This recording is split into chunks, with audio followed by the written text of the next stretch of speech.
Bismillahirrahmanirrahim. Nasta'inuhu wa nastahdihi wa nastaghfiruh wa na'udzu billahi min syururi a'malina. May yahdihillahu fala mudilla lahu wa may yudlil fala hadiya lahu. Asyhadu an la ilaha illallah wahdahu la syarika lahu wa asyhadu anna Muhammadan abduhu wa rasuluhu la nabiyya ba'da. Subhanaka la ilma lana illa ma 'allamtana innaka antal wa 'allimna ta'wil amma ba'd. Alhamdulillah, puji dan syukur kepada Allah Subhanahu wa taala. Selawat dan salam ke atas Nabi Muhammad sallallahu alaihi wasallam, keluarga Nabi, para sahabat, para tabi'in, tabi'in dan seterusnya semua yang mengikuti Nabi sehingga ke hari kiamat.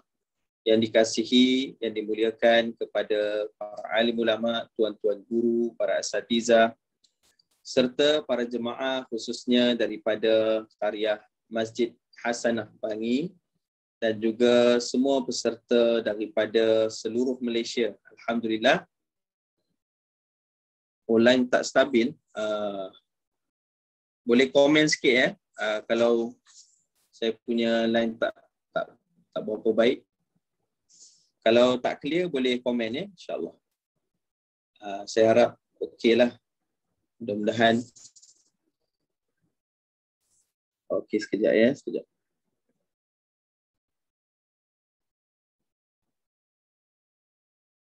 Baik. Baik, jadi saya jadi insya-Allah jemaah dikasih dan dimuliakan Allah Taala. Kalau sekiranya ada masalah dari segi saya punya line, sila komen ya. Sila komen. Saya tak maulah kalau saya cakap nanti tengok-tengok tak kata apa, tak sampai kan. Minta maaf. Okey. Jadi kita cuba saya upayalah untuk pastikan kelas berjalan dengan baik, insya-Allah. Jazakallahu khairan katsiran kepada Fadil Ustaz Wali dan seluruh asatizah daripada Masjid Al-Hasanah, dan dimuliakan kepada semua jemaah yang dirahmati dan dimuliakan Allah SWT. Jadi alhamdulillah, sama-sama kita ada 49 orang pada pagi ini. Mudah-mudahan saya doakan semoga semua diberkati kesihatan, diberikan dengan ketenangan dalam kehidupan, keluasan rezeki, dikurniakan kesihatan yang barakah, dikurniakan kehidupan yang barakah, diberikan dengan rahmat, kehidupan yang penuh kebaikan, insya-Allah. Amin ya rabbal alamin. Semoga semua sentiasa dalam rahmat dan kasih sayang Allah, insya-Allah. Amin ya rabbal alamin. Jadi para jemaah dikasihi dan dimuliakan Allah Subhanahu wa taala, pada pagi ini kita akan sama-sama mengikuti tadabbur berkenaan dengan sebuah surah yang biasa kita bacakan, iaitulah surah Yasin. Jadi para jemaah sekalian, bagi yang telah pun berada bersama dengan kita, boleh dah membuka mushaf surah Yasin untuk kita sama-sama menghayati surah ini, tadabbur. Jadi supaya selepas ni bila kita baca surah ni, kita akan semakin bertambah dekat dengan Allah Subhanahu wa taala, bertambah kekhusyukan, bertambah rasa di jiwa kita tentang firman Allah Subhanahu wa taala. Dan semoga dengan itu Allah kurniakan pahala yang berlipat kali ganda dari bacaan Quran kita, yang sememangnya apabila kita membaca Quran, setiap hurufnya memberikan 10 pahala. Kata Nabi SAW sebuah hadis yang sahih, Nabi tidak menyatakan alif lam mim tu satu huruf, tapi alif satu huruf, lam satu huruf, mim satu huruf. Setiap dari huruf itu ada 10 hasanah, kebaikan yang Allah Ta'ala kurniakan atau pahala yang Allah Ta'ala berikan kepada hamba-hambanya. Maka sama-samalah kita memperbanyakkan bacaan Quran kita, mensibukkan diri kita mempelajari Quran dan beramal dengannya, insya-Allah. Semoga kita berjaya dunia dan akhirat. Amin ya rabbal alamin. Di dalam satu hadis Nabi SAW, Nabi menyatakan, Iqra'ul Quran fa innahu ya'ti yaumal qiyamah syafi'an li ashabi. Nabi berpesan kepada kita umat baginda sallallahu alaihi wasallam untuk selalu membacakan Al-Quran. Jadi Nabi suruh kita selalu baca Quran. Selalu usaha faham Quran dengan kita baca maknanya, dengan kita belajar. Macam jemaah sekalian yang datang pada pagi ini untuk ke majlis ilmu kita, ya, kita dalam keadaan sedang mempelajari Al-Quran. Ya. Macam tu juga saya sedang mempelajari Quran. Dan begitu juga semua jemaah sekalian. Maka usaha untuk membacakan Quran dalam masa yang sama, belajar, faham, belajar amal, ini semua adalah Iqra. Ini semua terkandung dalam kalimah Iqra. Sebab kalimah pertama ataupun di antara wahyu pertama turun pada Nabi SAW adalah kalimah Iqra. Iqra bismi rabbikal ladzi khalaq. Bacalah dengan nama Tuhanmu yang menciptakan. Jadi kita disuruh menjadi umat yang mengkaji, umat yang membaca, umat yang meneliti, umat yang berfikir, memerhatikan. Jadi begitulah yang Allah anjurkan.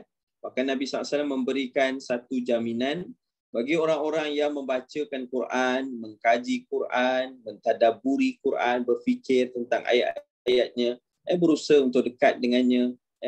Dengan apa? Nabi kata, fa innahu ya'ti yaumal qiyamah. Quran ini bila tiba hari kiamat nanti, dia akan menjadi penolong, syafi'an li ashabi. Dia akan jadi pembantu kita. Sebahagian daripada ulama juga menyatakan, bagaimana dinyatakan daripada Nabi SAW bahawa Quran juga akan menjadi peneman kita di dalam kubur, bahkan sampai hari akhirat. Sehingga terdapat satu hadis yang lain. Wa qala Nabi SAW, bila Nabi cerita bila semua umat Islam, orang-orang beriman sampai kepada sebuah tempat untuk mereka naik ke tingkatan syurga. Ya, kerana Nabi menyatakan innal jannata mi'ata darajah. Syurga ini ada 100 tingkatan. Baik. Jadi ketika mana semua manusia kita berkumpul nak masuk dalam syurga, Allah akan berfirman, Iqra wartaqi. Bacalah Quran dan naiklah. Waratil kama kunta turattal fid dunya. Bacalah seperti mana kamu membacakan Quran itu ketika hidup di dunia. Maksudnya apa? Apabila kita selalu baca Quran, kita selalu banyak masa kita dengan Quran. Begitu juga anak-anak kita hantar hafal Quran dan sebagainya. Orang-orang yang lazim dengan Quran ni, mereka akan baca balik Quran sebelum masuk ke dalam syurga masing-masing. Maka semakin banyak hafalannya, semakin banyak bacaannya, semakin tinggilah kedudukan syurganya di hari kiamat. Subhanallah. Jadi sebab tu Nabi kata, bacalah Quran, Iqra'ul Quran, fa innahu ya'ti yaumal qiyamah syafi'an li ashabi. Bila tiba hari kiamat, dia akan menjadi penolong kita. Jadi insya-Allah pada pagi ini kita akan bacakan tadabbur, tafsir, sedikit tafsir, dan kita mentadabbur, kita menghayati, memikirkan, yakni daripada surah Yasin. Jadi surah Yasin ni adalah surah yang biasa kita baca. Kadang-kadang kita baca malam Khamis, malam Jumaat. Kadang-kadang kita baca ketika kita berhimpun dengan keluarga kita. Kadang-kadang kita baca ketika berlaku apa-apa, kita nak mohon daripada Allah Subhanahu Wa Taala, doa, sahabat kita tak sihat dan sebagainya. Tafadhal, bacaan surah Yasin boleh dibacakan, dan kita doakan semoga dari bacaan itu Allah memberkati, dan kita berdoa maka Allah Ta'ala juga memberikan kebaikan kepada kita. Cumanya kita tidak boleh meletakkan bahawa Yasin itu adalah sunnah. Contohnya nak baca malam Jumaat tak ada masalah, silakan. Setiap malam Jumaat pun boleh, bahkan hari lain pun boleh, tak ada masalah. Ada nak baca Jumaat malam Sabtu pun boleh, tak ada masalah. Kerana tidak ada spesifik masa dalam bacaan ini, dan ia bukanlah sesuatu yang sunnah, tetapi ia tetap berpahala kerana membaca Quran itu mendapat banyak pahala, dan bila kita baca Quran kita mendapat yakni keberkatan daripada Allah Ta'ala. Seperti yang kita sebut tadi, semakin banyak kita baca Quran, semakin Quran itu akan menjadi syafaat kepada kita di hari kiamat, insya-Allah. Baik. Jadi para jemaah dikasihi oleh Allah Subhanahu Wa Taala. Maka kita bacakan daripada surah Yasin. Surah Yasin adalah surah Makkiyah, yakni surah yang turun di sebelum penghijrahan Nabi SAW ke Madinah Al-Munawwarah. Jadi dia turun pada 13 tahun yang pertama ketika dakwah Rasulullah sallallahu alaihi wasallam. Jadi pada mula Rasulullah menerima wahyu daripada umurnya 40 tahun sampailah kepada Nabi berhijrah ke Madinah, semua surah yang turun ketika itu dipanggil surah Makkiyah. Jadi surah Makkiyah ni adalah surah yang mana banyak menceritakan tentang tauhid, cerita tentang syurga, tentang neraka, cerita tentang akhirat, cerita tentang perkara-perkara ghaibiyat, perkara yang kita tak nampak. Sebab di situ Allah mengukuhkan keimanan umat Islam ketika itu, para sahabat ketika itu, dan bila tibanya ke Madinah Al-Munawwarah, Nabi berhijrah sampai dekat Madinah, maka surah yang turun di Madinah, turun selepas hijrah Nabi di Madinah, sampailah Fathu Mekah, sampailah Rasulullah wafat, semuanya itu adalah surah Madaniyah. Surah-surah yang turun selepas hijrah Nabi SAW. Yang banyak sifatnya adalah bersifat hukum hakam, bersifat perintah-perintah berkenaan dengan kehidupan kita, pengharaman kepada arak, pengharaman kepada sebahagian perkara yang lain. Jadi semuanya turun selepas hijrah Nabi SAW. Jadi ini menunjukkan bahawa bagaimana hikmah Quran ini, ada pembahagian di mana surah yang turun sebelum hijrah banyak cerita tentang iman, untuk kuatkan iman para sahabat dan umat Islam. Manakala surah Madaniyah, setelah mereka beriman, mereka boleh berjuang, mereka boleh berkorban untuk Allah Subhanahu Wa Taala dengan melakukan banyak ibadah-ibadah dan juga banyak hukum hakam yang telah ditetapkan Allah Subhanahu Wa Taala. Jadi oleh hal demikian, kita ketahui itu sebagai salah satu kebijaksanaan Allah Ta'ala dan Quran yang mana penuh dengan hikmah. Masya Allah, Quran penuh dengan hikmah, penuh dengan kebaikan. Maka kita bersyukur pada Allah Ta'ala kerana diberikan panduan Al-Quran. Baik. Jadi kita bacakan surah Yasin pada ayat 1 hingga 7 dahulu. Kemudian kita akan membacakan tafsir dan tadabbur kepada ayat ini. Kemudian kita akan lanjutkan kepada ayat yang lain. Bismillahirrahmanirrahim. Yasin wal Qur'anil Hakim. Innaka laminal mursalin على صراط مستقيم تنزيل العزيز الرحيم لتنذر قوما ما أنذر آباؤهم فهم غافلون لقد حق القول على أكثرهم فهم لا يؤمنون. Sadaqallahul Azim. Maksudnya, Yasin, demi Al-Quran yang penuh dengan hikmah. Sesungguhnya kamu salah seorang daripada Rasul-Rasul yang berada di atas jalan yang lurus. Sebagai wahyu yang diturunkan yang maha perkasa, yang maha penyayang, agar kamu memberi peringatan kepada kaum yang bapa-bapa mereka belum pernah diberikan peringatan. Karena itu mereka lalai. Sesungguhnya telah pasti berlaku perkataan ataupun ketentuan Allah terhadap kebanyakan mereka kerana mereka tidak beriman. Baik. Para jemaah dikasihi dan dimuliakan Allah Ta'ala, kita mulakan tafsir pada ayat pertama surah Yasin. Ataupun kita mulakan tadabburnya. Yasin. Okay? Dalam ayat yang pertama hanya ada 2 huruf.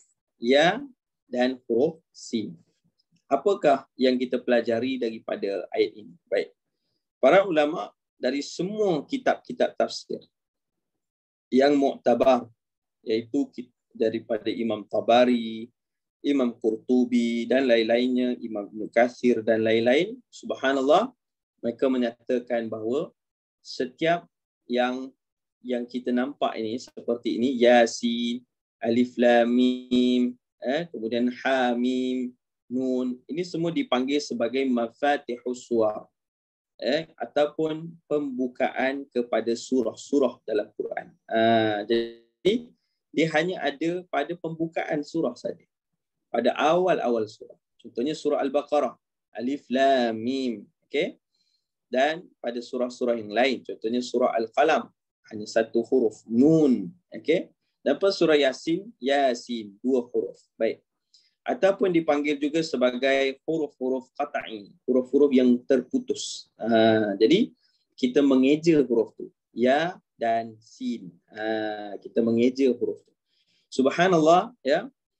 Wallahu ta'ala alam. Tidak ada yang mengetahui maksud mendalamnya, maknanya, tafsirannya, melainkan Allah Subhanahu wa ta'ala. Tetapi kita boleh mempelajari beberapa pelajaran dari para ulama tentang kalimah ataupun tentang awal pembukaan surah ini, yakni Yasin dan lain-lain. Kata seorang ulama bernama Syekh Sya'rawi rahimallahu ta'ala, bagaimana pembukaan surah ini merupakan satu mukjizat daripada mukjizat Al-Quran kepada Nabi Muhammad sallallahu alaihi wasallam. Masya-Allah. Ya, nampak ringkas ya, tapi dia mukjizat. Kenapa? Kata Syekh Sya'rawi, yang pertama, apabila kita mengetahui bahawa Nabi SAW dalam tempoh umurnya 40 tahun, ya, tiba-tiba mengeja huruf-huruf. Tanpa ada orang pun yang mengajar Nabi SAW. Dan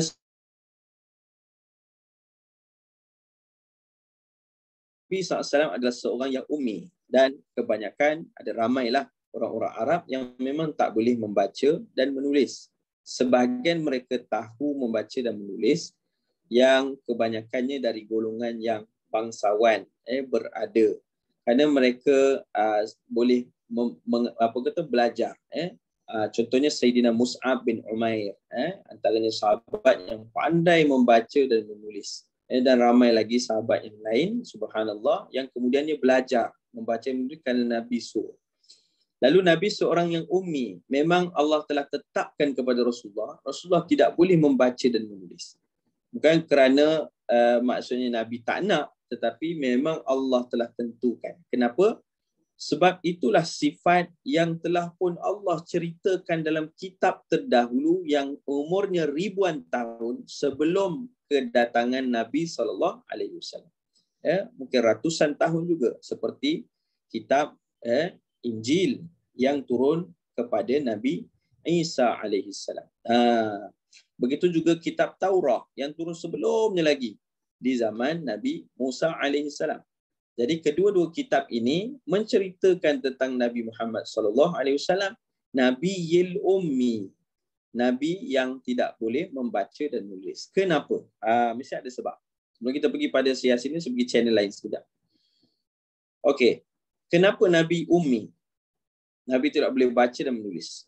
Kenapa? Sebab yang pertama, supaya memangkas semua tuduhan ahli kitab.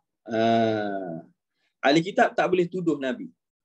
Tak boleh tuduh. Kenapa? Sebab kalau Nabi boleh membaca dan menulis, Nabi akan dituduh meniru daripada kitab-kitab mereka.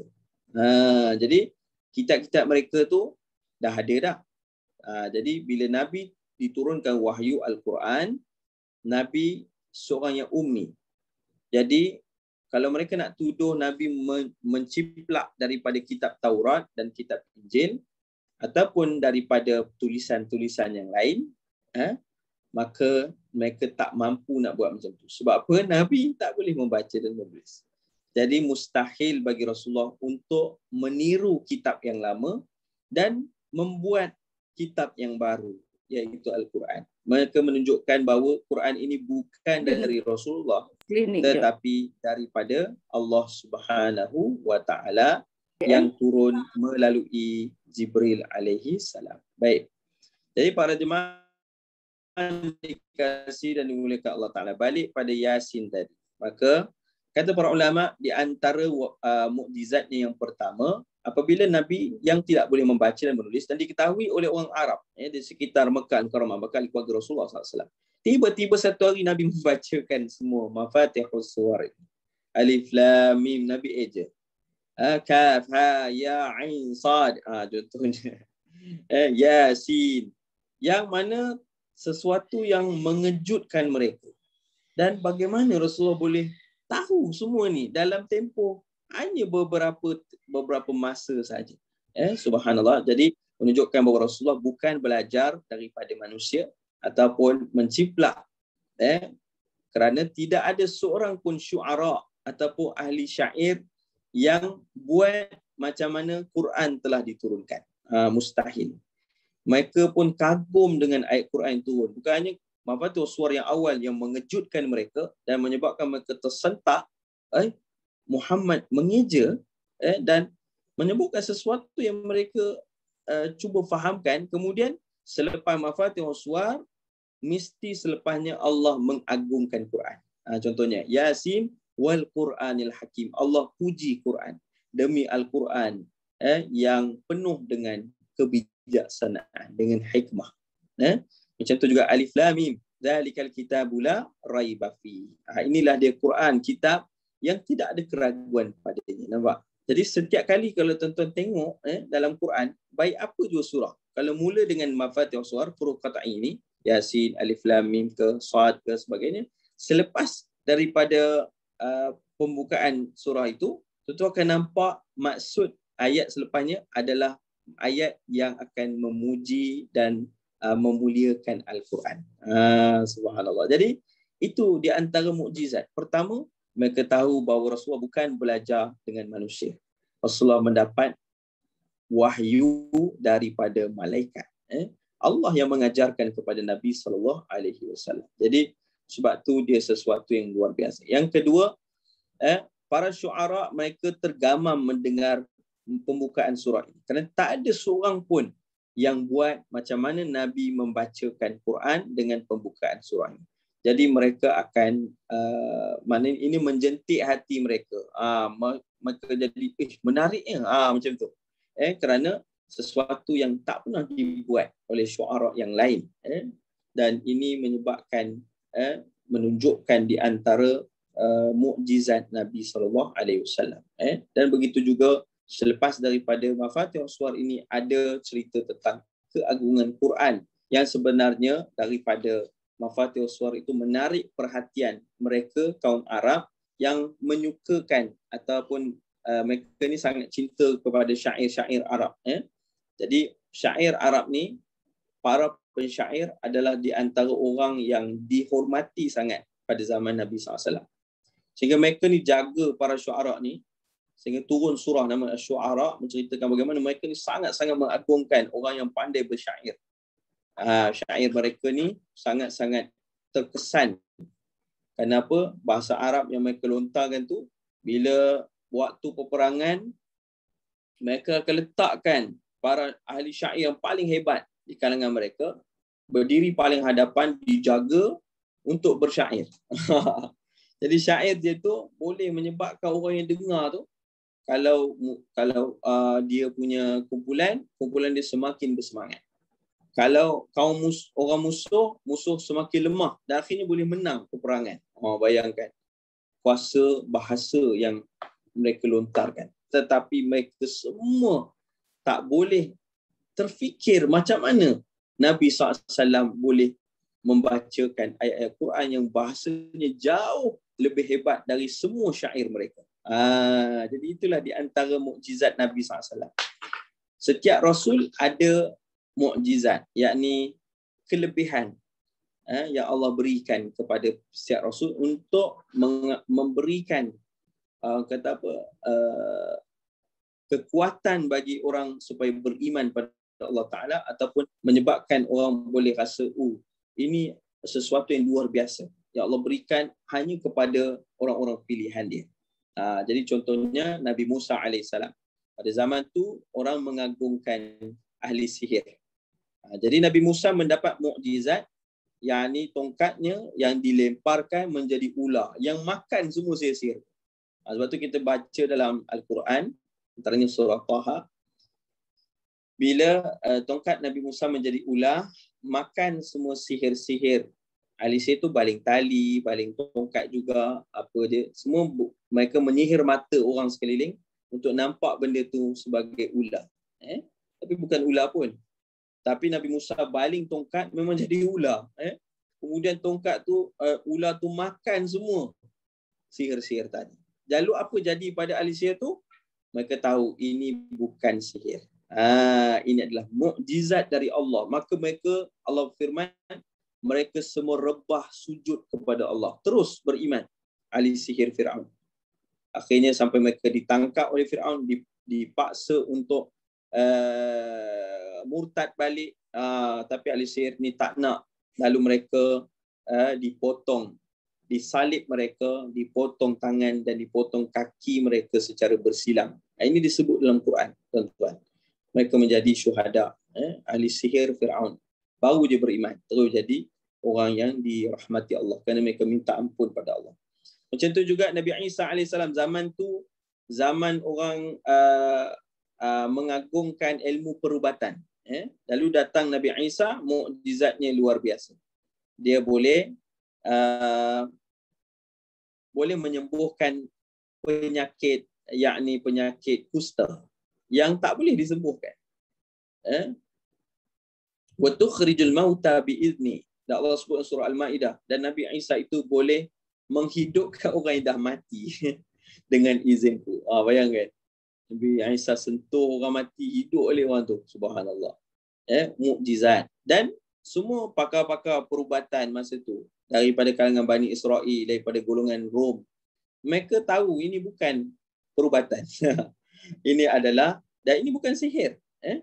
Ini adalah mukjizat. Sebab dia jauh melampaui kepada kemampuan manusia ketika itu. Macam itulah Nabi Muhammad SAW.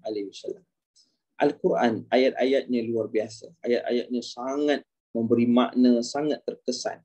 Sehingga tuan-tuan, ada satu kisah, waktu Nabi menerima wahyu dari surah An-Najm. An-Najm, wan najmi idha hawa. Juzuk yang ke-27. Nabi baca surah tu. Pada hujung surah tu ada kalimah sujud, ada ayat sujud tilawah.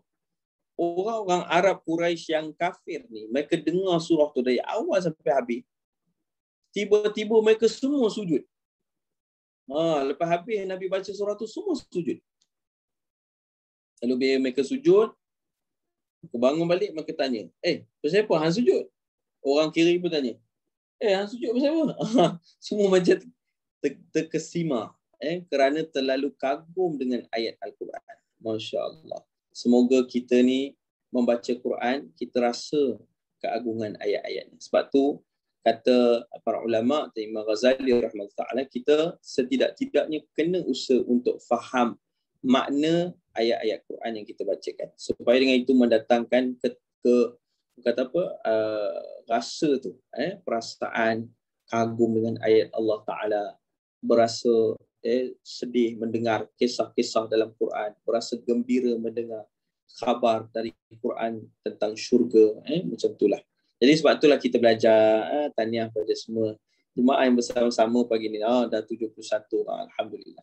Tahniah, mudah-mudahan Allah beri kita kefahaman. Allahumma faqihna fid din wa 'allimna ta'wil. Ya Allah, berikanlah kami kefahaman, maknanya kefahaman, kepastian dan sebagainya dengan agamamu. Begitu juga wa 'allimna ta'wil, beri kami ilmu, faham tentang Al-Quran. Subhanallah. Maka jemaah sekalian dirahmati Allah Ta'ala, balik pada Yasin tadi. Maka itu dah di antara yang dinyatakan oleh Syekh Sya'rawi rahimahullah Ta'ala, seorang ulama dari Mesir yang mana telah pun meninggal dunia, semoga Allah merahmatinya. Mafatihus Suwar adalah mukjizat Al-Quran yang menyentap hati manusia, yang menunjukkan kebenaran kerasulan Nabi. Nabi bukan belajar dari manusia satu malam. Tiba-tiba satu malam saja Nabi sudah boleh membacakan ayat Quran yang luar biasa. Bukan saja Mafathul Suwar ni luar biasa, tapi ayat-ayat selepasnya yang mustahil dicipta oleh manusia. Ya, sebab itu ada golongan syuara yang cuba cabar Nabi. Mereka cuba cipta ayat-ayat seperti Al-Quran. Antaranya seorang bernama Musailamah Al-Kazzab. Musailamah ni dia pun syuara, dia seorang ahli syair. Dia pandai berbahasa. Lalu dia mengaku dialah sebagai Nabi. Dia juga terima wahyu. Jadi orang Arab ni yang tak suka pada Nabi ikut Musailamah. Musailamah kata, malaikat datang pada aku dan bagi wahyu. Jadi orang tanya, apa yang wahyunya? Dia pun buatlah syair dia sendiri. Apa syair dia? Antara yang direkodkan dalam kitab hadis adalah syair Nabi baca surah-surah tentang haiwan kan? Banyak surah yang turun, contohnya surah Al-Ankabut, surah Laba-Laba, surah Al-Fil, surah Gajah, surah Al-Adiyat, surah Kuda Perang, surah An-Nahl, surah Lebah, surah An-Naml, surah Semut. Jadi yang nak cabar Nabi ni pun buat satu surah. Apa nama surah tu? Surah Difda'. Apa Difda' tu apa? Cuba jawab dekat chat ni, siapa yang tahu. Surah Ad-Difda'. Siapa yang tahu? Antara 71 orang. Masya-Allah, Jabazilah. Betul, surah Katak. Kita dengar pun lawak kan. Allah Ta'ala sebut surah An-Naml, surah Semut. Pun kita rasa, luar biasa.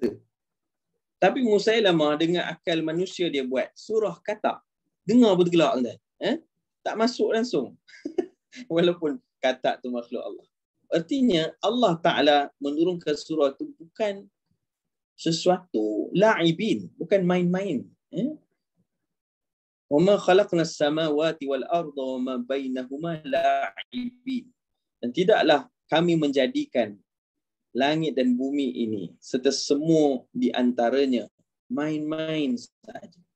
Ada sebab dan ada isinya, ada kebijaksanaan hikmah daripada itu.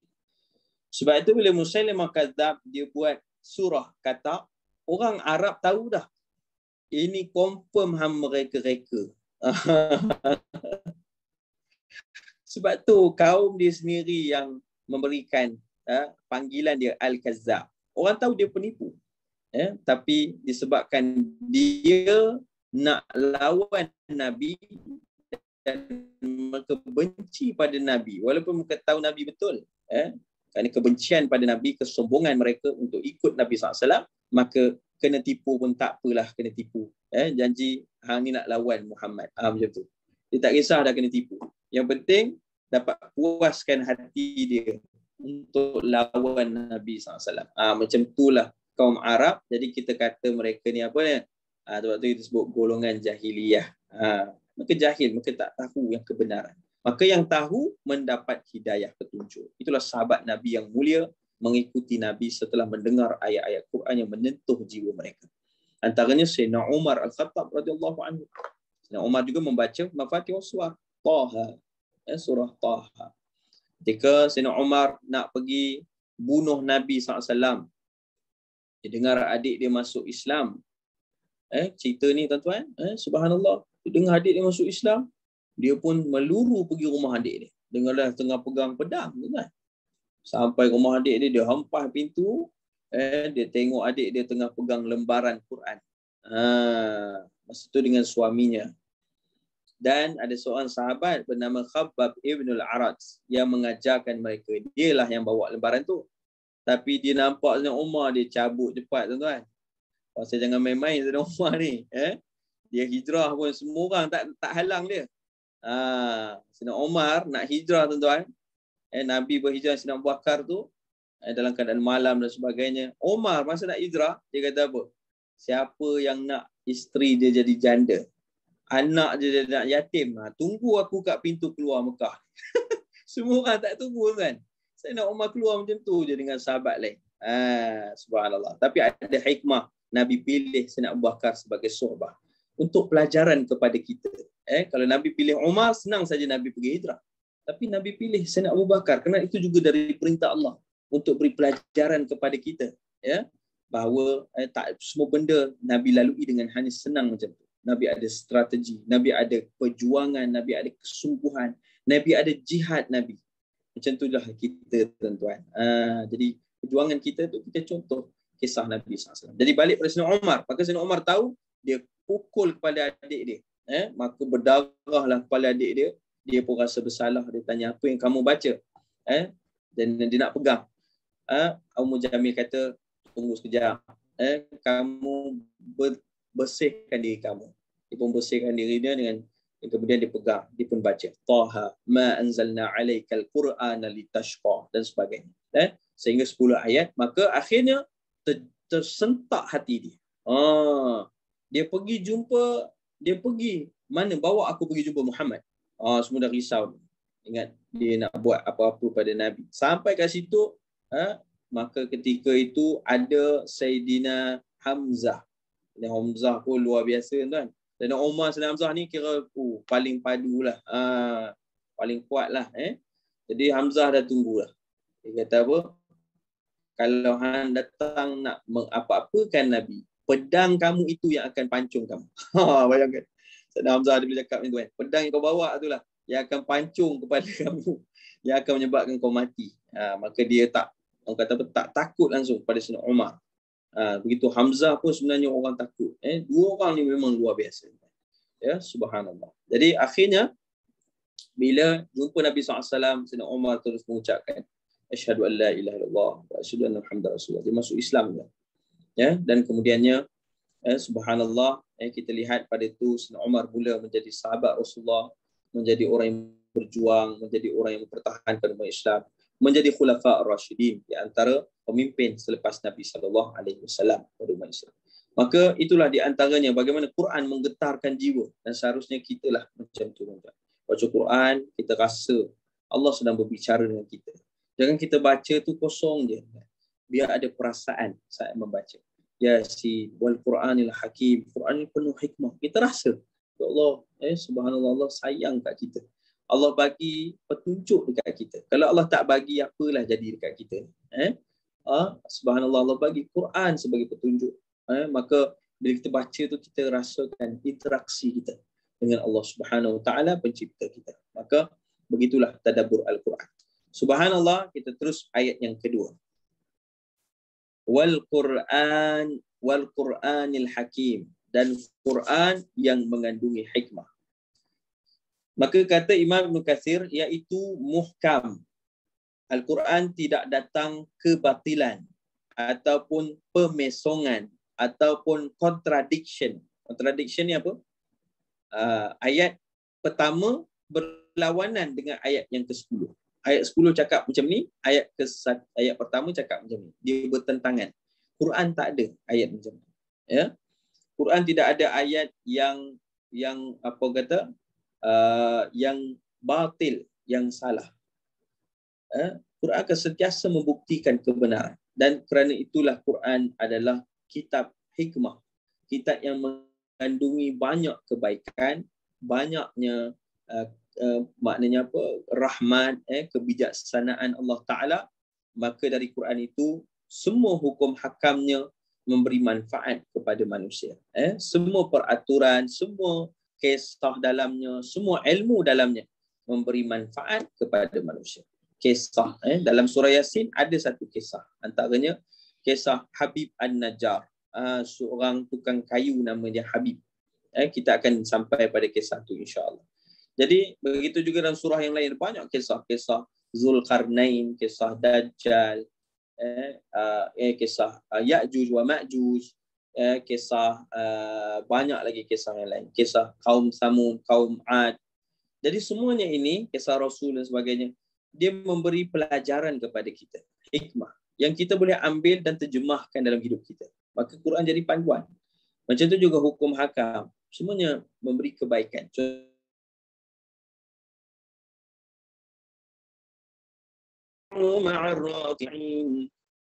Rukuklah kamu seperti mana orang yang merukuk, Solat. Baik. Jadi kita pun solat, tuan-tuan. Seperti mana yang diajar Nabi, sallu kama ra'aitumuni usalli. Maka solat kita tu kita ikut perintah Allah. Tapi ada hikmah pada perintah tu. Apa hikmahnya? Seorang profesor daripada UKM, ya?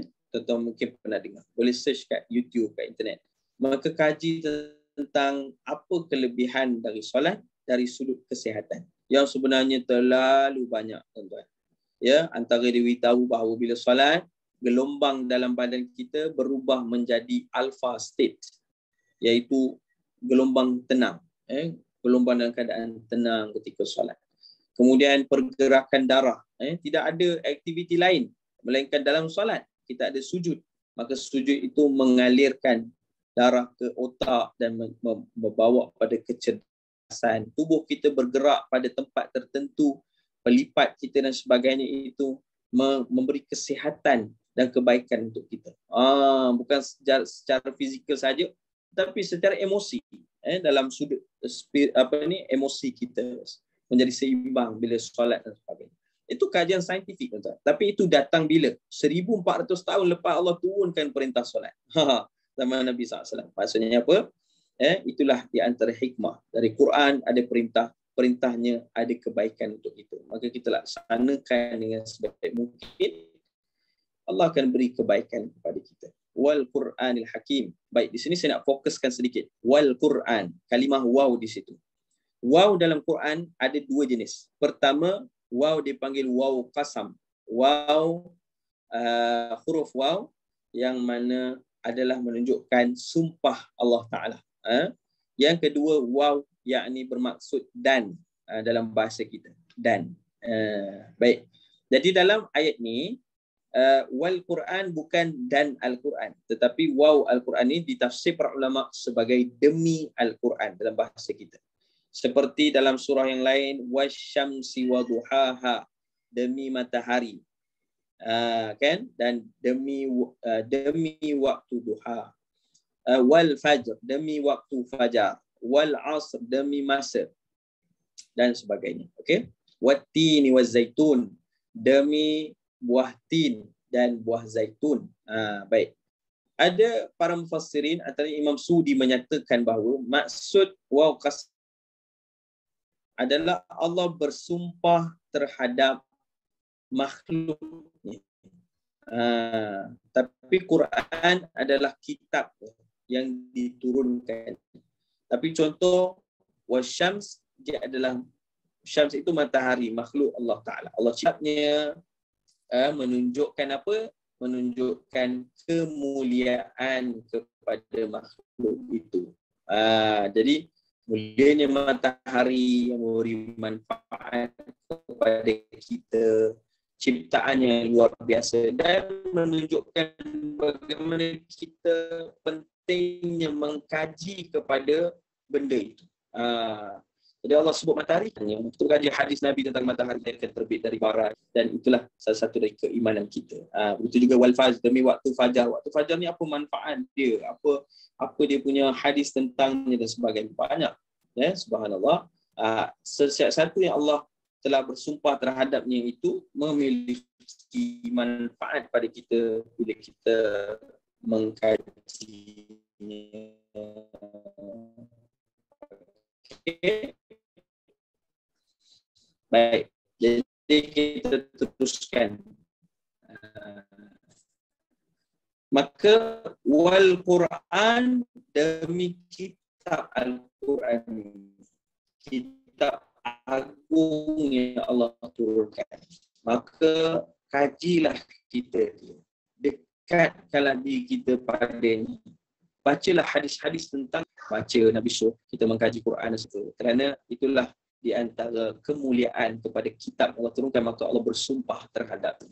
Menunjukkan kemuliaan Quran dan manfaat yang besar bila kita menjadi orang-orang yang dekat membacakan Al-Quran. Baik. Jadi, line Ustaz. Line saya kurang baik. Sekarang okey ke? Boleh komen? Sekarang okey ke? Sekejap. Sekejap.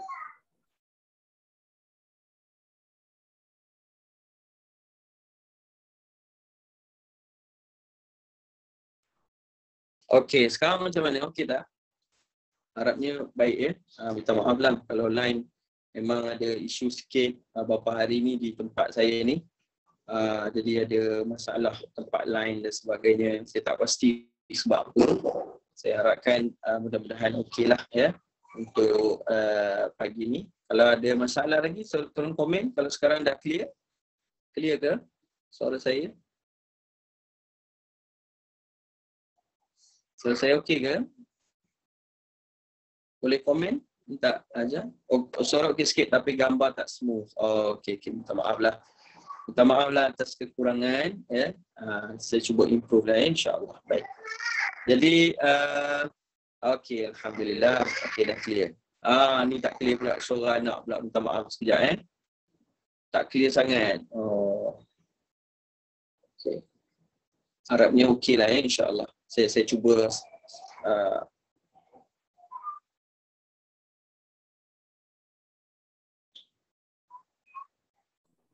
okey, bismillah. Cuba sekali lagi insyaAllah. Baik. Boleh saya teruskan Saya teruskan. Saya mohon maaf kalau ada kekurangan ni. Saya harap okey lah insyaAllah. Baik. Bagi yang mungkin para jemaah yang ada masalah kurang smooth atau sebagainya, mungkin jemaah nanti boleh mohon rakaman daripada Al-Fadhil Ustaz, Wali ataupun semua tenaga kerja daripada bahagian Masjid Hasanah ni. InsyaAllah mudah-mudahan okey lah sebab saya rasa sekarang kalau saya sendiri tengok dia lancar lah insyaAllah. Kalau ada masalah saya mohon maaf. InsyaAllah kita cuba sebaik mungkin lah. Baik. Jadi sambung balik kepada kita punya perbincangan. Baik, Allah Subhanahu Wa Taala berfirman seterusnya dalam ayat ini, innaka laminal mursalin.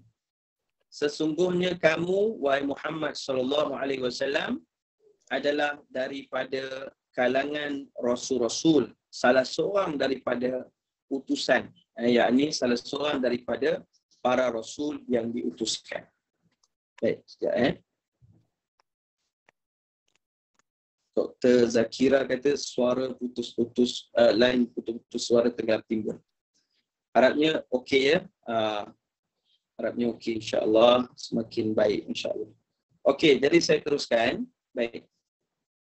Allah Ta'ala berfirman, innaka laminal mursalin. Sesungguhnya kamu wahai Muhammad SAW adalah daripada kalangan rasul-rasul yang diutuskan Allah Subhanahu wa Ta'ala.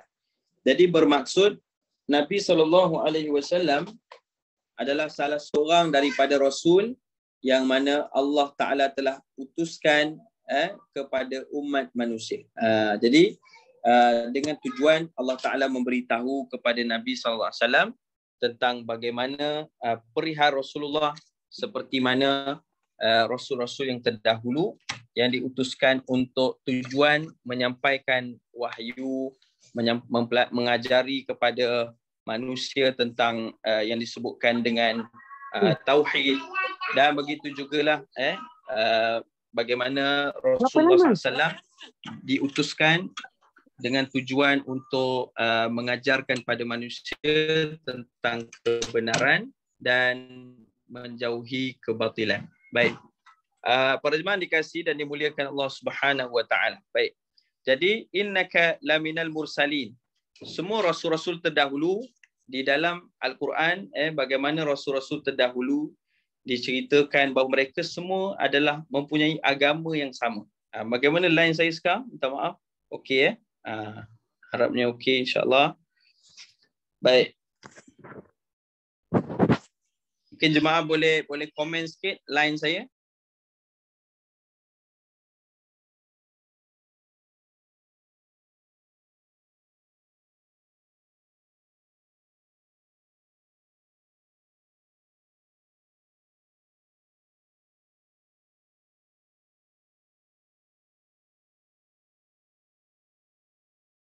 Okey. Minta maaf saya ke kawasan lain yang mungkin line agak baik. Okey. Minta maaf banyak Baik.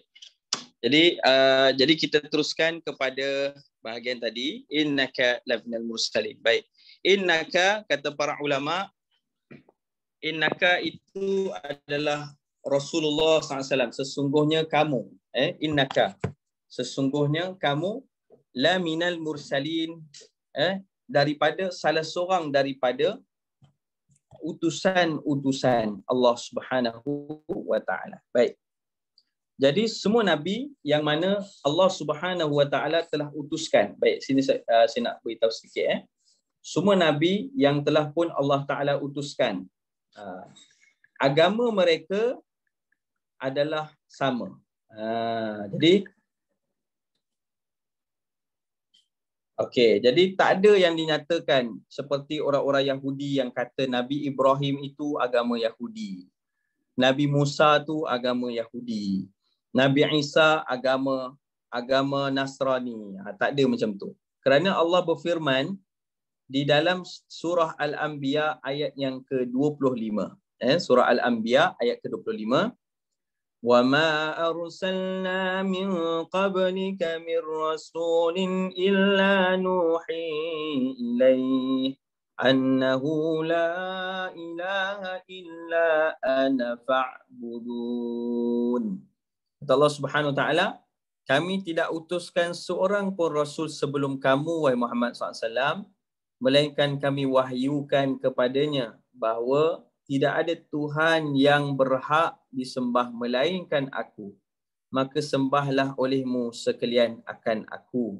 Yani Allah Subhanahu Wa Taala. Jadi kata para ulama, setiap Rasul itu agamanya sama. Semua Rasul semua Rasul adalah Muslim. Saya bagi contoh. Nabi Nuh AS disebutkan, wa umirtu an akuna minal muslimin. Nabi Nuh kata apa? Dan aku diperintahkan untuk menjadi Muslim. Dalam surah Yunus ayat 72. Kemudian Nabi Musa kata apa pada kaum dia? Ya qaumi in kuntum amantum billah. Wahai kaumku, jika kamu beriman kepada Allah, fa'alaihi tawakkalu, maka bertawakallah kepada Allah, kepada Dia saja. In kuntum muslimin, jika kamu benar-benar orang Muslim. Nampak? Bani Israel adalah Muslim satu ketika dahulu. Mereka orang beriman.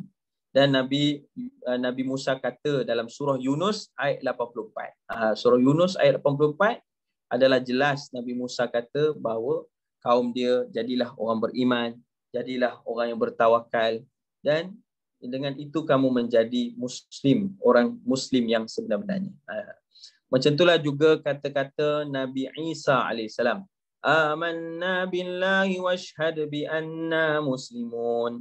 Nabi Isa, Allah Ta'ala firmankan tentang Nabi Isa dan pengikutnya Bani Israel, bahawa mereka menyatakan kami beriman kepada Allah dan bersaksi sesungguhnya kami adalah orang Muslim. Surah Ali Imran ayat 52.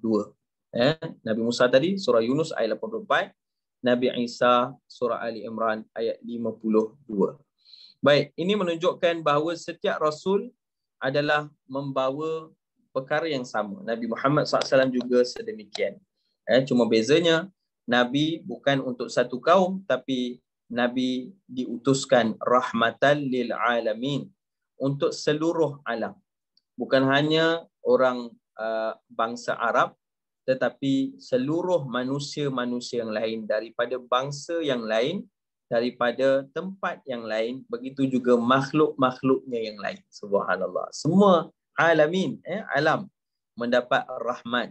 Wa ma arsalnaka, dan tidak kami mengutuskan kamu wahai Muhammad SAW, illa, melainkan rahmatan lil alamin, rahmat pada seluruh alam. Baik.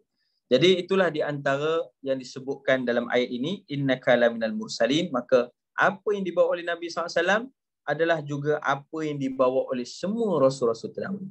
Cuma perbezaannya mungkin syariat. Syariat ni hukum hakam. Contoh kaum Nabi Musa AS, mereka nak bertaubat. Kita bertaubat macam mana? Macam mana kalau umat Nabi Muhammad bertaubat? Kita bertaubat dengan minta ampun pada Allah, dengan kita berazam tinggalkan dosa-dosa tu, dengan kita menggantikan dosa dengan melakukan amalan soleh, dan kita memohon maaf pada orang-orang yang telah kita buat kesilapan. Jadi ini di antaranya taubat. Semoga Allah terima taubat kita. Tapi tak berbanding kaum Bani Israel. Taubat mereka macam mana? Mereka kan pernah menyembah berhala, patung anak lembu, dalam surah Al-Baqarah. Maka taubat mereka, Nabi Allah Ta'ala berfirman, faqtulu anfusakum. Kamu kena berbunuhan di antara kamu. Mereka yang tak sembah berhala kena pegang senjata. Mereka yang sembah berhala duduk dalam satu tempat dekat Tur Sina tu, Allah datangkan macam kabut, macam asap, kabus. Lalu mereka pun yang tak sembah berhala ni disuruh masuk ke dalam kabus tu. Kalau mereka terlanggar orang, mereka kena bunuh orang tu. Mereka yang terbunuh setelah lama diangkat balik kabus, mereka yang mati, mereka mati syahid, mati diampuni oleh Allah. Manakala mereka cedera dan mereka tak kena apa-apa, diampuni semuanya daripada dosa-dosa mereka daripada Allah Subhanahu Wa Taala. Jadi itu taubat zaman Nabi Musa kaum Bani Israel. Allahu Akbar. Jadi kita kena sangat bersyukur sebab taubat kita sangat mudah, dan sebab tu perbanyakkanlah taubat. Seperti Nabi SAW satu hari kata Siti Aisyah tak pernah kurang 70 kali. Nabi pun dalam hadis lain kata 100 kali. Nabi pun bertaubat sedangkan Nabi tidak ada dosa. Maka kita pun perbanyakkanlah taubat kita. Kalau tak dapat 100 kali pun, sekali pun tak apalah. Seharian kita bertaubat pada Allah sekali. Tinggalkan dosa, tinggalkan perkara yang Allah murka. Sebab masa kita hidup je lah Allah akan terima taubat kita. Jadi kita meninggal dunia tak ada lagi dah taubat. Pintu taubat tutup dalam 2 masa. Yang pertama, bila kita nyawa sampai ke gharqah, nyawa sampai ke hujung, nak apa kata, nak mohon taubat dah tak ada lagi. Yang kedua, bila matahari terbit dari barat, maka waktu tu pun taubat pun tidak diterima lagi. Sebab tu bertaubatlah masa masih sihat, masih hidup. Mudah-mudahan Allah terima kita. Baik, ada sedikit soalan. Jadi nama agama seperti Kristian tu betul ke dari sudut nama agama mereka? Baik. Itu adalah rekaan. Okey. Agama itu telah kata apa, diputar belitkan ataupun diubah daripada yang asalnya. Sedangkan Nabi Isa alaihissalam mengajarkan kaum Bani Israel menjadi Muslim. Syariat dia je yang berbeza. Jadi asalnya mereka adalah Muslim. Begitu juga Bani Israel, asalnya mereka Muslim. Tetapi mereka membacakan Taurat. Tetapi mereka telah memutarbelitkan agama mereka.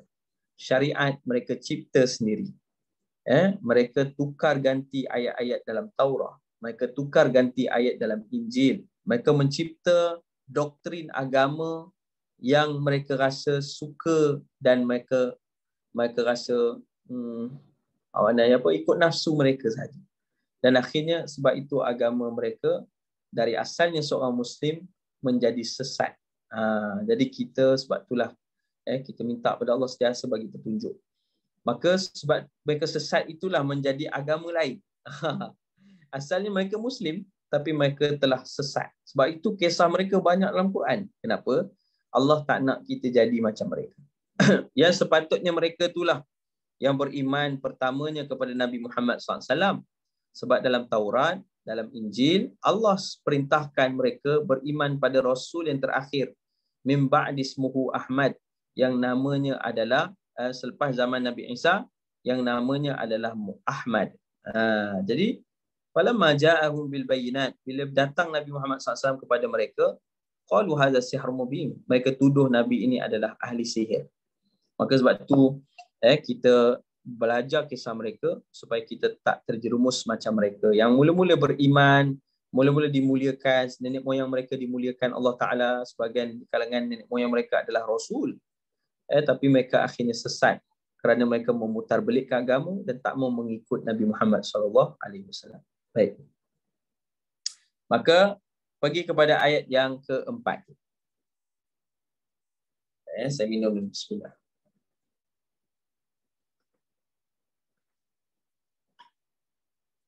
Baik. Dalam ayat keempat Allah berfirman, ala siratim mustaqim. Nabi SAW berada pada jalan yang lurus. Begitu juga semua rasul yang lain. Perasan tak kalimah ni sama? Siratim mustaqim. Jalan yang lurus. Okey? Bermaksud dalam surah Al-Fatihah, dekat mana kita baca? Ayat terakhir, betul? Siratal ladzina ayat yang kedua terakhir. Ihdinas siratal mustaqim. Ya Allah, tunjukkanlah kami jalan yang lurus. Artinya setiap kali kita salat, kita akan minta pada Allah untuk Allah bagi kita jalan yang lurus. Baik. Jadi jalan yang lurus ni apa dia? Siratal ladzina an'amta alaihim, iaitu jalan orang-orang yang telah engkau beri nikmat. Siapa dia orang yang telah Allah beri nikmat? Itulah dia, iaitulah rasul-rasul, para nabi, para salihin, orang-orang yang bertakwa. Jadi kita minta jalan mereka. Sebab itu bila dalam ayat ini Allah mentafsirkan lagi permintaan kita tadi. Ihdinas siratal mustaqim, kita minta jalan yang lurus. Jalan siapa tu? Iaitu jalan mursalin, orang yakni utusan Allah Taala, rasul-rasulnya. Tunjukkan jalan seperti mana jalan Nabi Muhammad sallallahu alaihi wasallam. Maka Nabi dinyatakan berada pada jalan yang lurus. Maka dalam hidup kita semakin bertambah umur, semakin bertambah usia, semakin kita kena dekat dengan jalan Rasulullah SAW. Iaitu dekat dengan sifat Nabi, dengan ibadah, dengan peribadi Nabi, macam tu. Iaitu bertambah umur, semakin kita sabar seperti Rasulullah. Semakin kita tabah dengan ujian. Semakin kita mengingati Allah. Bukan semakin lupa.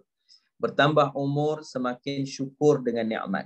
Bertambah umur, semakin dekat dengan Quran. Bertambah umur, semakin berlembut kata-kata. Bertambah umur, semakin kurang kemarahan. Jadi macam itulah yang kita disuruh. Dan kita minta tunjukkan jalan yang lurus. Maka jalannya itu kita kena usahakan, kita kena cari dan Allah akan tunjukkan. Antaranya usahalah untuk tahu tentang peribadi Nabi. Bacalah kitab Syama'il Muhammadiyah. Mudah-mudahan Allah akan beri kepada kita kemudahan untuk mengikuti atau mencontohi Nabi Muhammad SAW yang akan membawa pada jalan yang lurus insya-Allah. Begitu juga jalan yang lurus artinya mengikuti segala yang Allah perintahkan. Semua perintah Allah seperti solat, jaga kedua ibu ayah tu perintah Allah. Jaga maknanya sentiasa adil kepada manusia yang lain, berlaku adil kepada pasangan, kepada keluarga, melakukan kebaikan dan kebajikan, perintah Allah Ta'ala. Dan yang kedua meninggalkan larangannya, itu juga siratul mustaqim. Dan yang terakhir ikut seperti mana yang diajarkan Nabi SAW, sunnah-sunnah dan akhlak Nabi SAW. Baik, jadi itulah di antaranya yang penting yang kita sebutkan. Tanzilal Azizir Rahim, yang diturunkan daripada yang maha perkasa lagi maha penyayang. Baik, iaitulah petunjuknya. Kata para ulama, apa yang diturunkan Allah Subhanahu Wa Taala iaitu agama, iaitulah jalan, iaitulah manhaj, agama syariat kita, dan yang itulah yang diturunkan dari Allah yang maha perkasa lagi maha penyayang. Jadi kita hari ini ada agama, kita ada petunjuk dari Quran dan hadis Nabi, kita ada hukum hakam, kehidupan kita semuanya ada panduan. Kita tidak mereka-reka dalam hidup kita, tercari-cari ke mana apa nak buat, ke mana nak buat, apa matlamat, semuanya telah Allah sediakan. Cuma kitalah kena berusaha untuk belajar ilmu, untuk mendekati kepada alim ulama, belajar, dan kena usaha dalam hidup kita sentiasa tuntut ilmu, maka Allah akan berikan jalannya. Maka sebab itulah Allah Ta'ala menyebutkan bahawa diturunkan yang maha perkasa lagi maha penyayang, iaitulah Al-Quran, iaitulah pengutusan Nabi Muhammad SAW beserta dengan sunnah dan hadisnya. Maka itu yang menjadi panduan yang akan membawa pada sirat. siratim mustaqim, jalan yang lurus. Baik. Tentang hal ni Nabi SAW satu hari pernah menceritakan kepada sahabat. Nabi juga pernah melukis dalam dakwah. Ya. Apa yang Nabi lukis? Nabi buat satu kotak, ya, satu petak rectangle. Kemudian Nabi buat satu garisan di tengah-tengah kotak tersebut sampailah terkeluar. Okey. Lalu subhanallah, Nabi kemudiannya membuat banyak garisan-garisan di garisan lurus tu, banyak garisan yang bersilang seperti tulang ikan lah jadinya. Macam tu gambar ni. Okey. Jadi sahabat bertanya, apakah ini Rasulullah? Rasulullah menyatakan, kotak ini dalamnya adalah kehidupan kamu di dunia. Maka kamu masuk dalam hidup di dunia sampailah kamu keluar kembali kepada Allah Ta'ala. Ya, itulah tempoh kehidupan. Namun bila ada jalan yang bersilang tu, betul apa dia? Itu adalah jalan yang menyimpang dari jalan yang lurus ini. Itu jalan siratul mustaqim. Dari kamu hidup sampai meninggal dunia, kalau kamu mengikuti pada Quran dan sunnah Rasulullah SAW, hadis, maka kamu berada pada jalan siratul mustaqim. Tetapi akan ada yang ajak kamu menyimpang. Syaitan akan tunggu di simpang itu untuk bawa kamu keluar dari jalan yang lurus. Maka berhati-hati, pegang teguh pada Quran, pada hadis, sentiasa mencari ilmu dan berusaha, insya-Allah. Mencari ilmu dan semoga Allah pelihara iman kita. Maka itulah yang dinyatakan sebagai jalan yang lurus di antara apa yang digambarkan Nabi SAW. Baik. Litunzira qauman ma unzira aba'uhum, agar kamu memberi peringatan kepada kaum yang mana bapa-bapa mereka belum pernah diberikan peringatan kerana itu mereka lalai. Baik.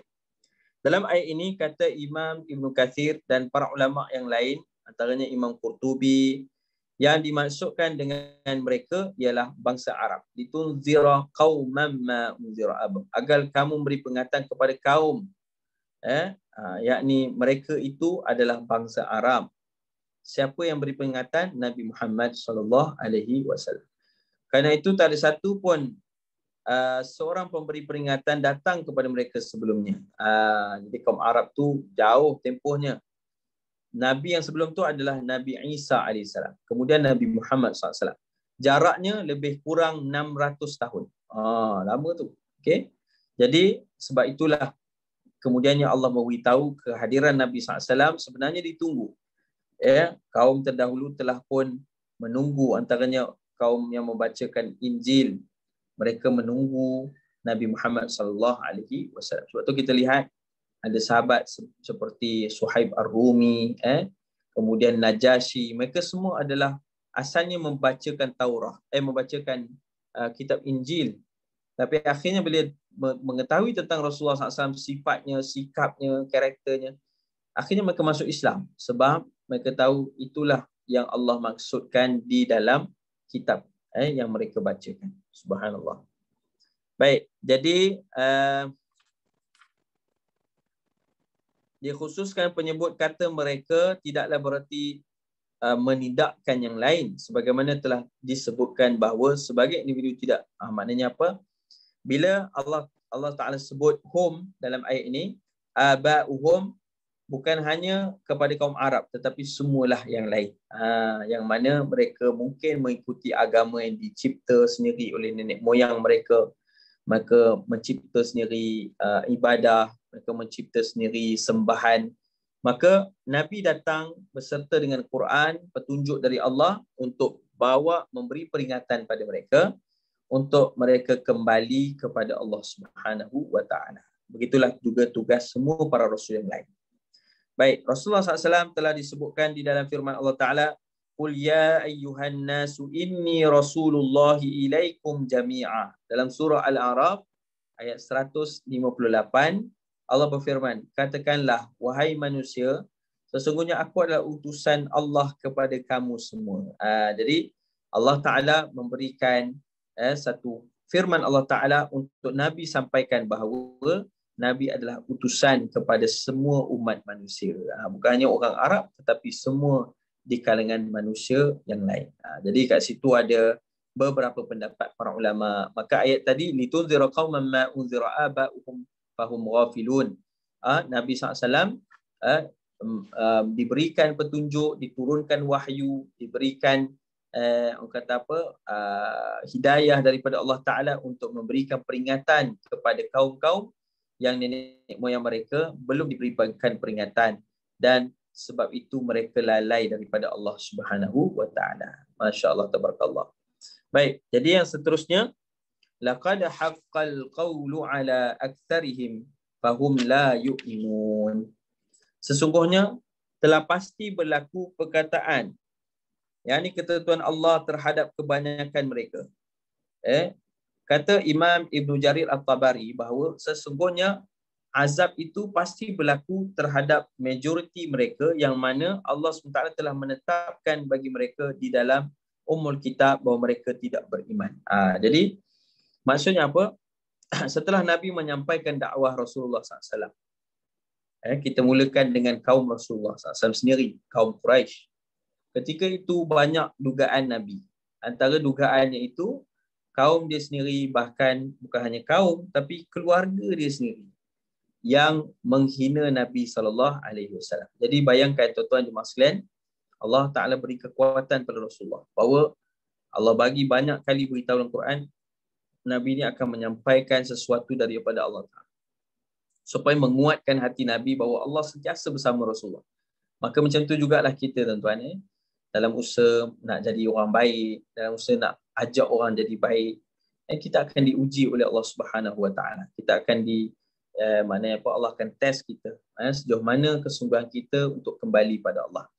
Dan Nabi SAW juga, walaupun seorang Rasul, Nabi juga diuji, dan ujian Nabi sangat-sangat berat, berbandingkan dengan kita. Maka ada orang-orang sesungguhnya telah pasti berlaku, laqad haqqal qawlu ala aktsarihim fahum la yu'minun. Maknanya telah pun disampaikan kepada mereka, lalu mereka itu tak beriman. Jadi Allah Ta'ala nak beritahu bahawa semuanya di kalangan maknanya apa, manusia, ada orang yang ambil petunjuk, ada orang yang tak ambil petunjuk. Sebab apa? Sebab manusia diberi pilihan oleh Allah Subhanahu Wa Ta'ala. Maka oleh sebab Allah Ta'ala memberikan kita pilihan, Allah juga menyatakan bagaimana Allah boleh saja menjadikan semua orang beriman. Tetapi Allah tak nak buat macam tu. Allah nak manusia menggunakan akalnya, menggunakan fikirannya, menggunakan nikmat yang Allah bagi untuk mencari petunjuk dan hidayah Allah Ta'ala dan memilih jalan kebaikan, jalan rahmatnya. Sebab tu kita bersyukur bila Allah Ta'ala pimpin kita menjadi hambanya yang beriman. Mungkin daripada ibu ayah kita, Allah takdirkan mereka beriman, dan kemudian kita lahir, kemudian diajar solat daripada kecil. Kita bersyukur sangat pada Allah Ta'ala. Namun walaupun seorang tu lahir dalam keadaan beriman, tak semesti dia mati dalam keadaan beriman. Dan ada juga orang tu lahir dalam keadaan keluarganya tak beriman, tetapi boleh jadi tak semestinya dia akan mati dalam keadaan tak beriman. Mungkin dia mati menjadi ahli syurga Allah Ta'ala. Jadi sebab tu, walaupun kita dah beriman, kita kena sentiasa doa supaya Allah pelihara iman kita. Allah bagi kita istiqamah, Allah bagi kita sentiasa berada pada jalan yang lurus. Sebab kita tidak tahu, wa ma tadri nafsum madza taksibu ghadan. Tak tahu apa berlaku pada esok hari dan sebagainya. Namun Allah Subhanahu Wa Ta'ala suruh kita doa pada dia. Yang tahu takdir kita hanya Allah. Cuma kita yang lemah, kita tak tahu, maka kita kena berusaha. Kita kena berharap pada Allah, kita kena banyak berdoa pada Allah supaya Allah pelihara iman kita, mati kita dalam iman. Sebab tu banyak doa-doa yang Nabi ajarkan. Doa-doa supaya Allah pelihara hidayah yang Allah bagi, supaya Allah matikan kita dengan iman, bangkitkan kita di akhirat dengan iman. Jadi kita kena banyak berdoa. Macam tu jugalah doa pada saudara-saudara kita, semoga diberi hidayah dan petunjuk. Maka dalam ayat ini Nabi SAW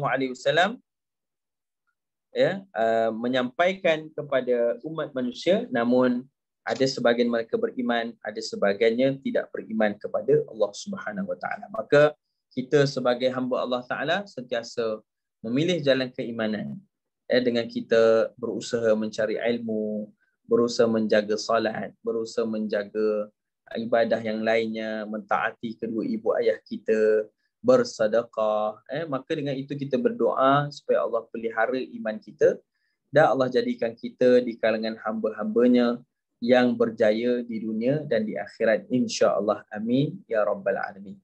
Baik jemaah dikasihi oleh Allah Subhanahu Wa Taala, saya akan share satu hadis Nabi sallallahu alaihi wasallam. Yang mana hadis ni sangat bagus untuk kita amalkan.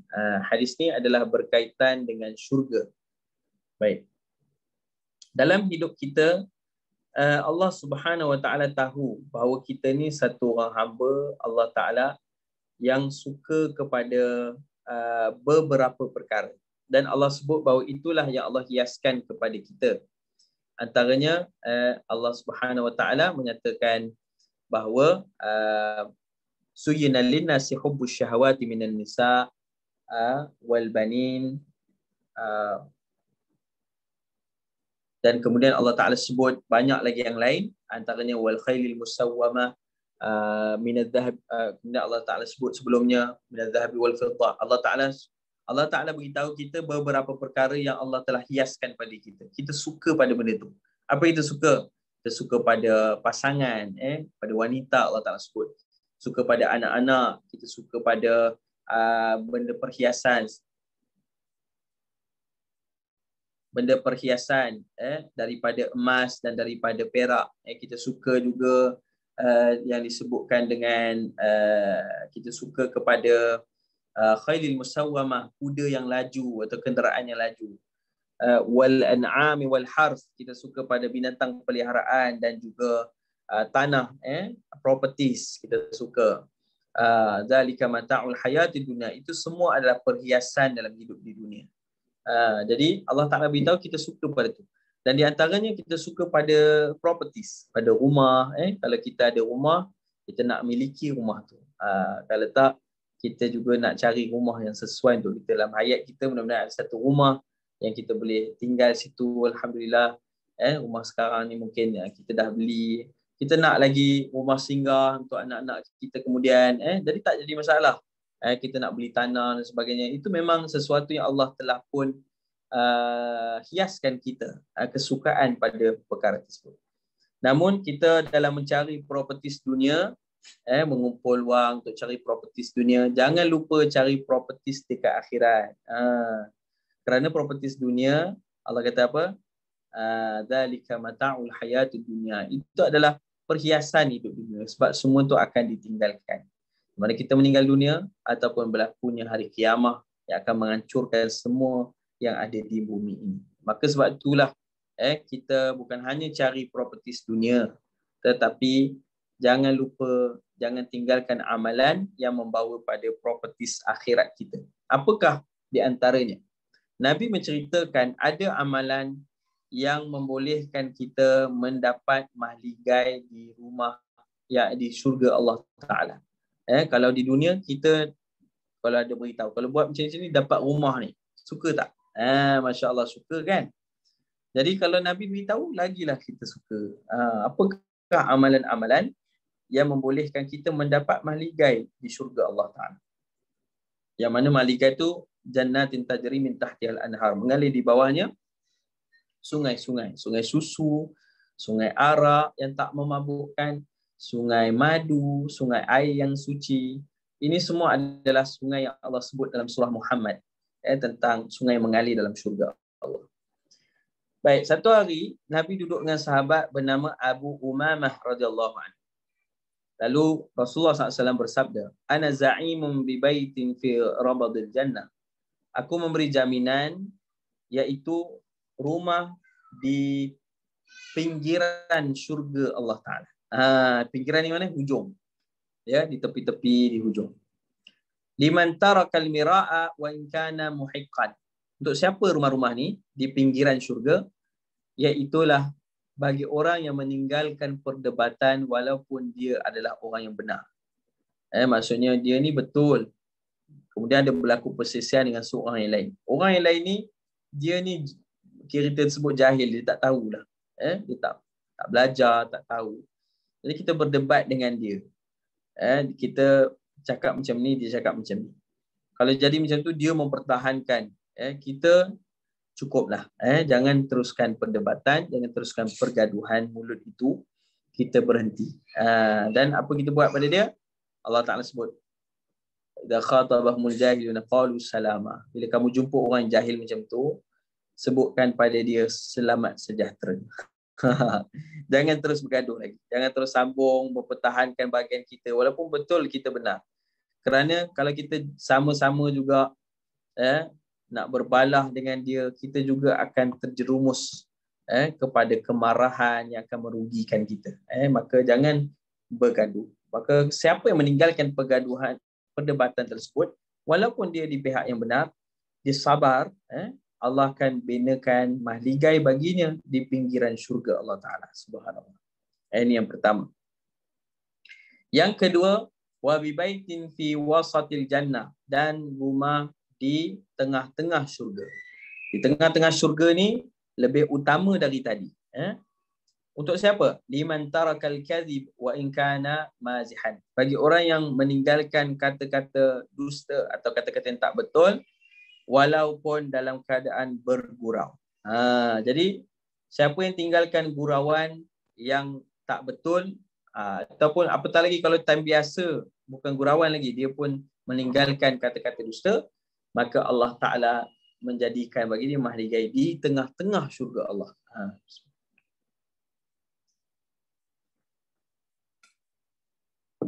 Jadi kalau di KL sendiri, kalau di pinggiran KL, harganya rumah yang sama saiz, rumah yang bentuk yang sama, harganya jauh lebih murah berbanding di tengah-tengah Kuala Lumpur. Walaupun tengah Kuala Lumpur tu lebih kecil, kadang-kadang lebih mahal daripada yang besar di pinggiran.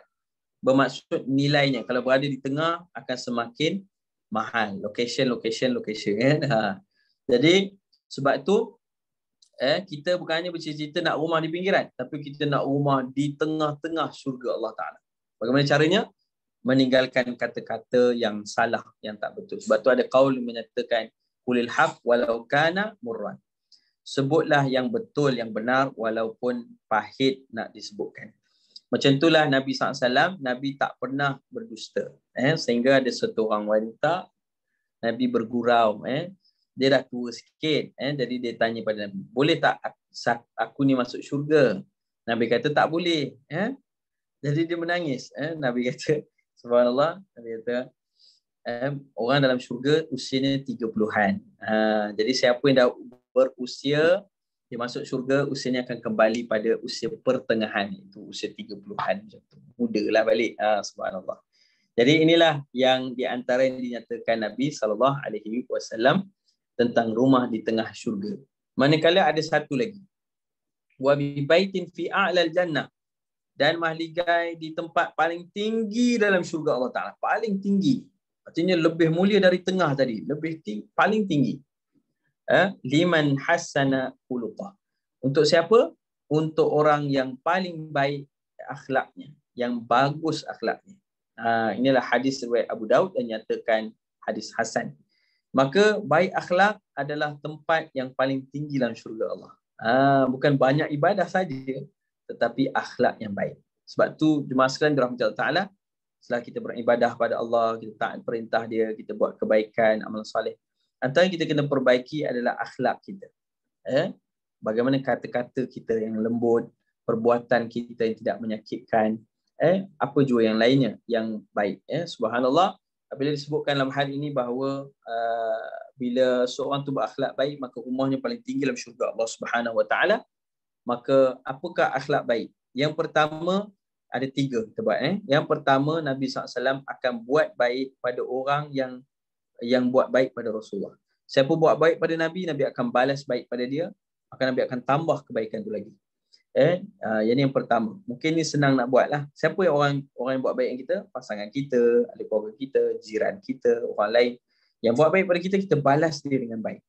Itu yang pertama. Kalau tidak pun tak boleh balas dengan barang, kita balaslah iaitu dengan senyuman, dengan doa kepada dia. Yang kedua adalah iaitu buat baik pada orang yang tak buat apa-apa kepada kita. Contohnya tuan-tuan jalan, di satu tempat nampak orang sapu sampah, dia susah kan, kita sedekah dekat dia. Jadi dia tak kenal kita pun tak apa.